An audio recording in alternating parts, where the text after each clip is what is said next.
Alrighty, folks. Well, we got postseason baseball back in Kauffman Stadium for the first time in 9 years, and unfortunately, it was a sour return with the Kansas City Royals dropping Game 3 of the 2024 ALDS to the New York Yankees 3-2.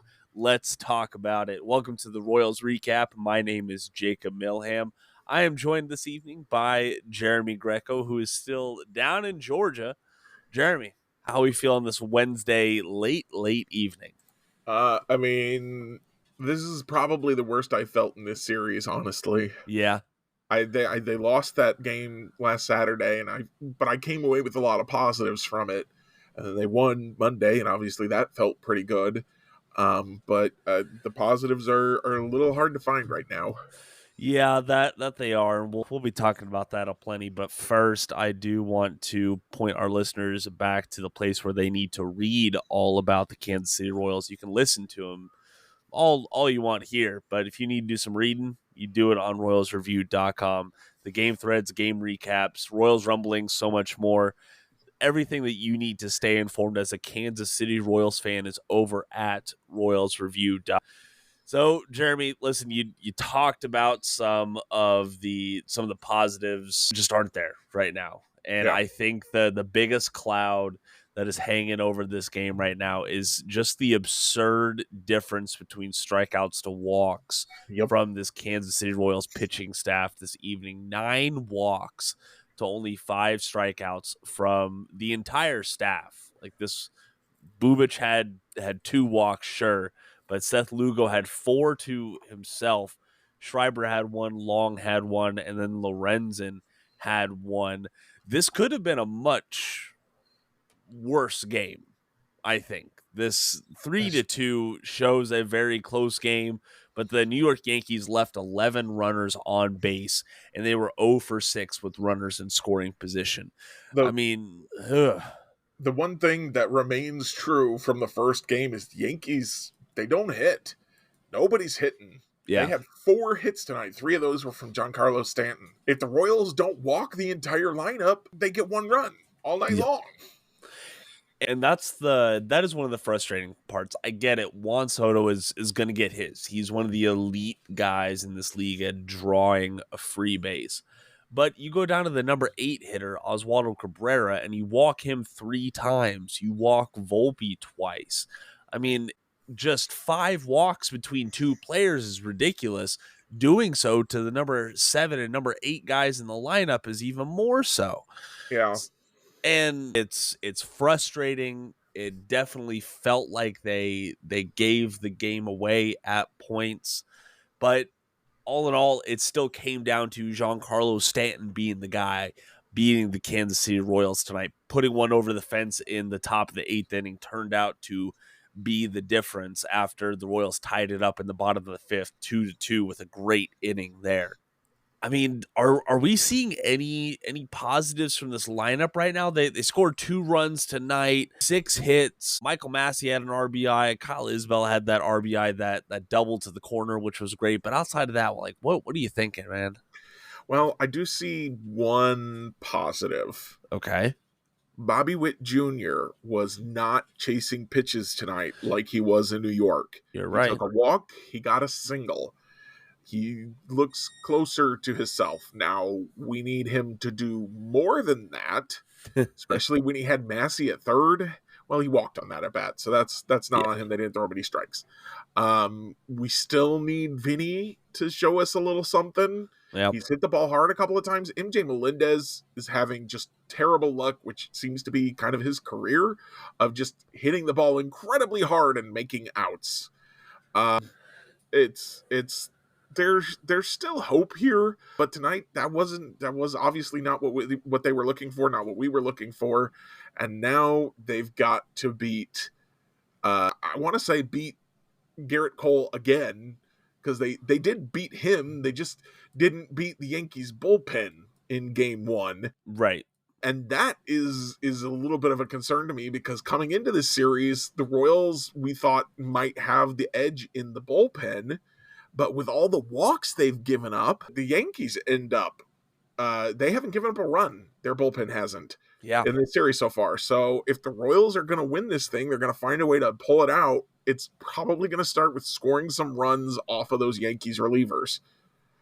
Probably so, and the Yankees have been throwing their best at the Kansas City Royals. That is what you expect in the postseason. And old friend Luke Weaver is just really handing it to his old club in the Kansas City Royals. Unfortunately, I've definitely heard gripes from Royals fans about that. I was like, oh, where was this Luke Weaver when he was in Kansas City and stuff? Two words Listen, for you. what? Cal Eldred. I mean, you're not wrong. But listen, I say one guy can't beat the Kansas City Royals. One bullpen arm isn't going to beat the Kansas City Royals. No, Tommy Kahnle has looked vulnerable at points. Tim Hill has looked vulnerable at points. Clay Holmes has looked vulnerable at points. I don't even know who the other guys in their bullpen are. The Royals need to find a way to score some runs against those guys. We need that when they won on Monday night, they chained together a bunch of hits. We need to see them pull that off again. Yep. I don't know if it's going to happen. I don't know how it's going to happen. I really thought that if the Royals could win even one game, they could win this series. Here's the thing, the run differential is even in this series. Both teams have scored the exact same number of runs because the Yankees won both of their games by 1 and the Royals won their game by 2. The Royals are not outmatched. The Yankees cannot hit their pitching. The Royals have got to stop walking batters. Mm-hmm. They walked 5 in the game on Monday, so 5 apparently is okay. 8 or 9, not okay. Nope. I mean, it turns it. You look at the box score and you're like, 4 hits, pretty good. But 9 walks. That's 13 base runners. It's hard to win. You're going to give up runs when you give up 13 base runners. Precisely. And I'm trying to think how to word this. It's self-inflicted. There were some bad calls by the umpires again tonight, but there were bad calls that gave the Royals strikes too. Correct. Exactly. And like that's after Saturday night's debacle, I'm kind of ready to listen. You're gonna have bad calls in the ALDS. It's gonna happen. It's a part of baseball. And if bad calls are going both ways, the Kansas City Royals can't blame all 9 of their walks on bad umpiring. Okay, I don't even think any of their walks actually ended up coming in an at bat where I saw an egregiously bad pitch. I can't recall one off the top of my head, but I did want to say, to your point about the run differential, the Royals have now played 5 postseason games this playoff time. 4 of them have been 1-run games. Yep. Which is kind of crazy to think about. Like we get it. It's the postseason, but that's a very slim margin of error. And unfortunately, that has put them to where, hey, you have no margin for error. Okay, there's no bouncing back if you don't win on Thursday. That is it. And frankly, Garrett Cole taking the mound against Michael Wacha, I felt like tonight was the night that they were going to get one. I thought for sure they were going to win once they tied it up. I thought the bullpen will hang on to this sucker. They've got to figure out what is going on with all the walks. Seth Lugo and Michael Wacha were both leaving a lot of pitches up. Seth Lugo left a lot of pitches up against Baltimore too. Can't blame that on the umpire. I don't know why that's happening. That can be a fatigue thing. I don't know if the fatigue is finally getting to them, but you'd think that they're getting a little bit of extra rest right now. It shouldn't be. But here we are. Yeah, you would think so. And I thought the same thing after the bottom of the 5th. I was like, okay, finally, they got some momentum from the bottom half of the lineup. They're going to carry it over into, I think it was the 3rd time through at that point. Well, that was in the bottom of the 5th, and the Royals didn't have another hit until Bobby Witt Jr.'s single in the bottom of the 8th. Like they just went absolutely stone cold. Yeah. So it's frustrating when you see momentum evaporate like that in any game. It's even more so when it happens in your home stadium in front of 40. I want to make sure that I'm reading this number correctly because I didn't believe it at first. 40,312 people in Kauffman Stadium tonight. Just a great crowd as you would expect. But the Royals lineup didn't give them a whole lot of reasons to cheer, frankly. So it sucks, but all they could do is move on to Thursday, and they are now fighting for their season, folks. This is the definition of must win. Because Yes, you lose this one, you go home. And the yep, next two games are must wins now. that they are, and only one other team around the postseason picture has punched their ticket to the championship series as we record this. The New York Mets are surprisingly heading to the NLCS, so that just proves anything can happen in October. I And sorry, I just got to say that the friend of the podcast, Preston Farr, posted earlier today that the team that goes down 1-2 still wins the series about 25% of the time. And the last time the Royals were in the division series, I don't know if you remember this, Jacob, 2015, the Astros won the first game, the Royals won the second, the Astros won the third, but the Royals won the fourth and fifth games. I forgot about that. I did. Yeah. Things Okay. were looking real dire there for a while. So most of us have been here before. Most of the Royals haven't. Salvi's been here. Yeah. But there's still it's not over. It's No. not over yet. There's still an opportunity. And the Royals have kind of shown this year, I think, that when their back is against the wall, that's when they really shine. Yeah. When they feel like they've got a chance to I'm said this about one of the games they played. They remind me of an Andy Reid Chiefs team a little bit in that they don't ever take a really good, comfortable big lead. They're like, okay, we're out in front. Now we're gonna fart around and then oh no, the other team's almost caught us. All right, let's go back to like doing our thing now. So they were farting around, right? They were about to Yeah. lose their playoff spot, and then they swept the Nationals. They said, "Nope, no more of that." And I know they ultimately got their playoff spot because the Twins lost that game against the Orioles on the Friday before the playoffs, but it was because they swept the Nationals that was an option. Yes. So this is their opportunity to show that resilience one more time. Yep. And I think that this sounds silly to say, but we've seen players roll over when the pressure mounts. Okay. We have physically seen that as Saw it in fans. Baltimore. Yeah. I didn't see that from the Royals tonight. Which does give me I get it, it's all body language, it's all conjecture, but I think it matters. Okay. When Vinny is getting frustrated and we see it, when Yuli is getting frustrated and we see it, like, I'm sorry, he's been here. He understands that you don't live and die by every single pitch. When he is getting mad at the situation or at himself, I think that matters. I really do. What did you think about Tommy Pham being the pinch hit option there? I think you don't want Frazier in that situation. Yeah. And Pham is probably the best guy to bring in there. The problem is that their bench, as has been the issue all year, is just not very deep. Pham didn't end up being the guy that we hoped he would be, that he looked like he would be for the first week on the team. So, but he also brings a lot of playoff experience and probably a slightly better bat than Frazier. Well, it's not so much the decision to pivot away from Frazier. It's the decision to pivot to Pham there. Because so who do you want there, I guess? Well, I mean, frankly, I would have taken any of the other available players over him almost. I Tyrone wouldn't put Blanco, Garrett Hampson. I said almost. I would have looked at Renfroe. I would have looked at DeYoung. I would have looked at Fermin. DeYoung might have made some sense. I don't think Renfroe's shown anything recently. Fermin was ice cold, and now he's been sitting for more than a week. Actually, same is true for DeYoung, too. I don't know what kind of at-bats they're going to give you bottom of the ninth with 2 outs at this point. I mean, unfortunately, you can't get much worse than swinging at the first pitch and a ground out to shortstop. It was a good pitch to swing at, I think. It just, the result wasn't there, which has been, I think, a common refrain for the Royals in September and October. They're not generally making terrible swing decisions to my eye. I don't have the numbers in front of me, but to my eye, I feel like they mostly swing at good pitches. They just don't get them. Yeah, and I think on the last, go ahead. That Vinny Pasquantino lineout is a prime example of The pitch and the swing were there. Should have been a single, but he got it off the end of the bat just enough to let it tail back to the shortstop and become an out.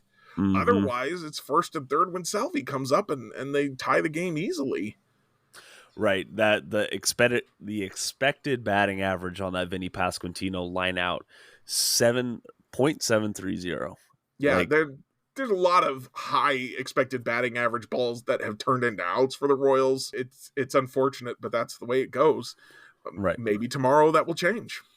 Maybe so. Baseball does have a way of balancing itself out. Yeah, there's just not anything to like chew on or digest from this. Okay, this is the Royals were below their average with runners in scoring position. They were 1 for 5, but the pitching staff didn't really keep up their end of the bargain. They were laboring through every single out. It Just seemed gotta like. stop walking them. They're Yep. not gonna get hits. No. Stop walking them. Yep. Yep. Yep. And Yep. they challenged Giancarlo Stanton, but challenge Volpe, challenge Cabrera. What are these guys going to do to you? Nothing. Not what Giancarlo Stanton did to you.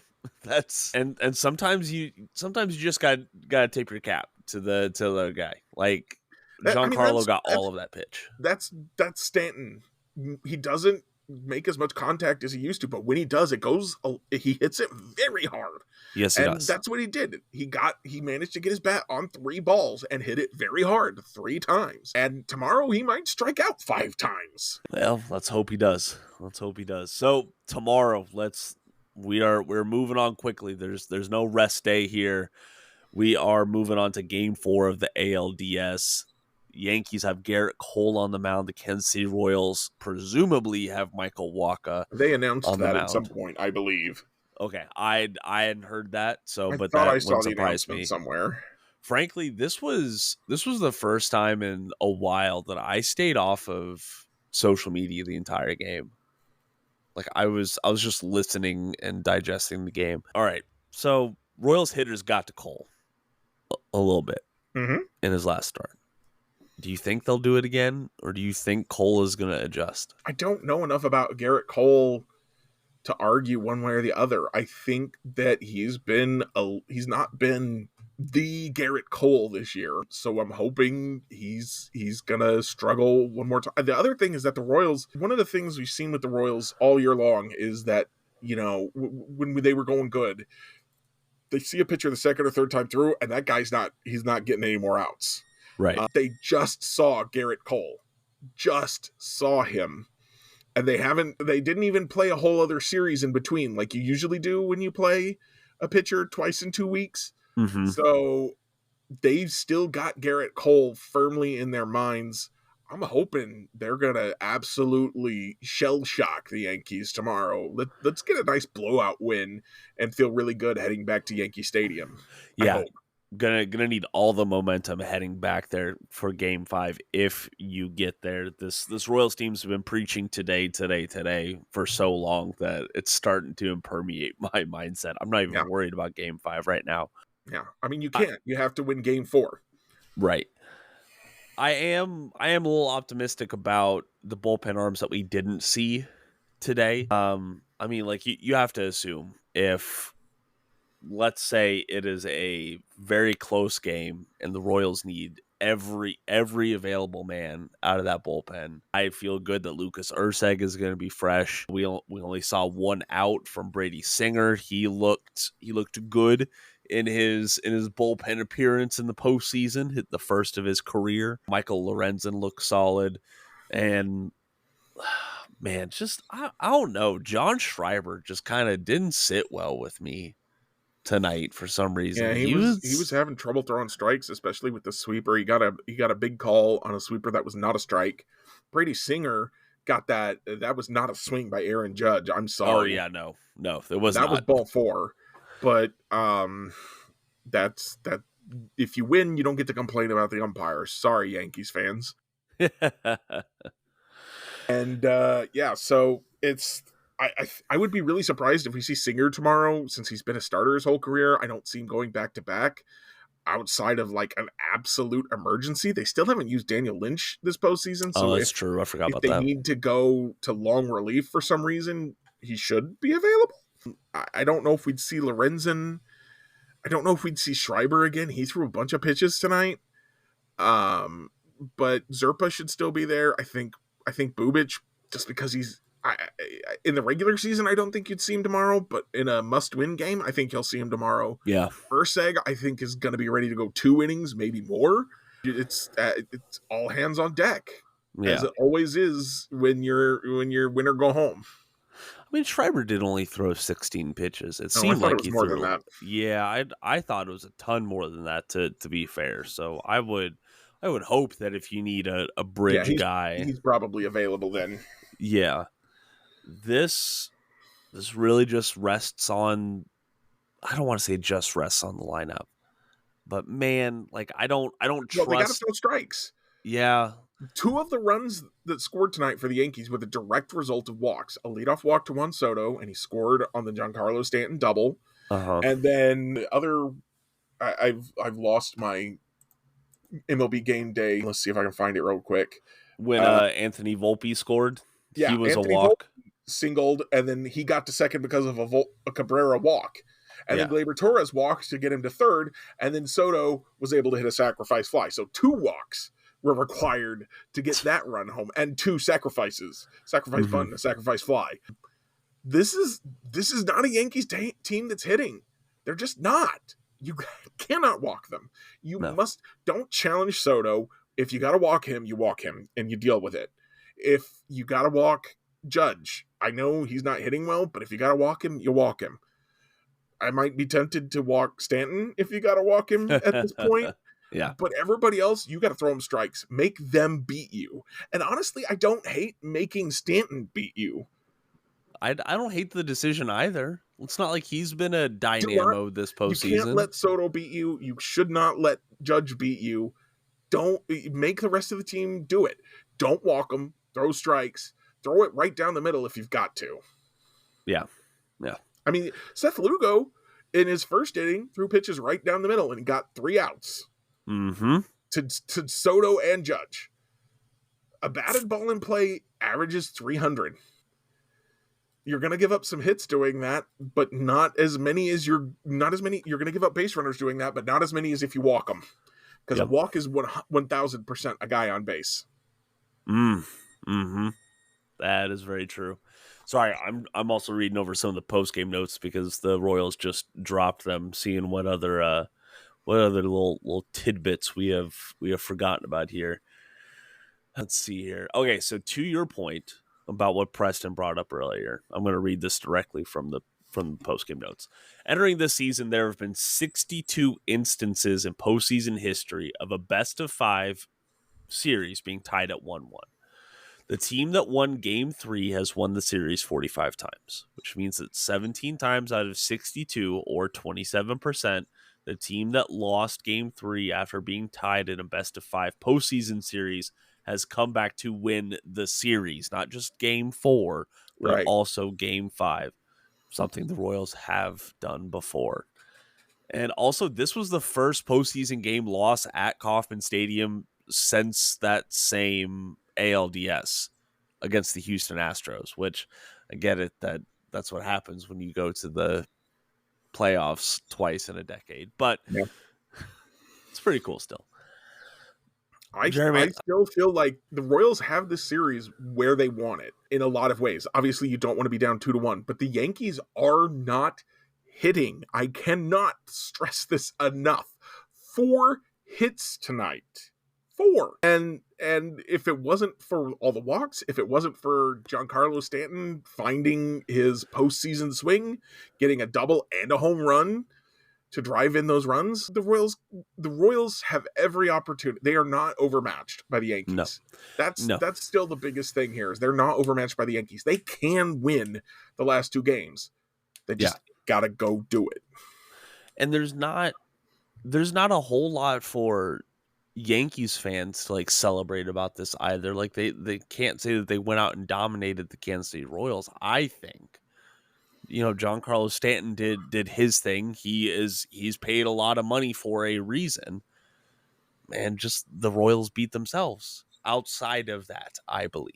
Yeah, the But Yankees, I don't yeah, I 100% agree with that. The Yankees haven't won a game this series. The Royals have won a game and lost two. yeah, The Yankees just stood there and watched the Royals give them the game. in a sense, yeah. Also, one other kudos thing from these post game notes: Michael Massey, his 7 hits are the third most by a Royal through his first 5 career playoff games, only behind Eric Hosmer and George Brett. So pretty good company there, if you ask me, for Michael Massey. He's doing everything right. Yuli Gurriel doing everything right. I if Bobby can have a big night tomorrow, that's going to go a long way along with those two guys to getting them some runs. It would be nice if Salvi could come up with more than one hit a game, Yeah. and it would be nice if Vinny could get any hits. Yes. And then the Royals would be really cooking. They've got kind of two guys in Massey and Yoli Gurriel who are doing everything that you want them to be doing. They need a couple more, and when they had a couple more guys step up in the first two games, they scored some runs. They need a couple more guys to step up. It's probably not going to be Michael Garcia and Garrett Hampson. Probably not. It's probably needs to be Bobby Witt Jr. and Vinny Pasquantino. When the lights shine brightest, you need your superstars the most. So let's unfortunately we just gotta wait until Thursday evening to see if those stars will come out to play in Kauffman Stadium. I know if you go and try a ticket to game 4, best of luck to you. It's gonna cost you a little pretty penny, but I'm sure you can find them out there. Jeremy, I think that's it. And let's just go focus on tomorrow. Sound good? It sounds like something at least. Yeah, fair enough. Alrighty, that is going to do it for today's Royals recap. My name is Jacob Milham. He is Jeremy Greco. If you want to follow along with us on social media for some crazy, peculiar reason, our links are down in the podcast description below where you can do that. But most importantly, go support the great work that is going on over at RoyalsReview.com. The news, analysis, commentary on all things you need Kansas City Royals related. Thanks for joining us, and until next time, go Royals!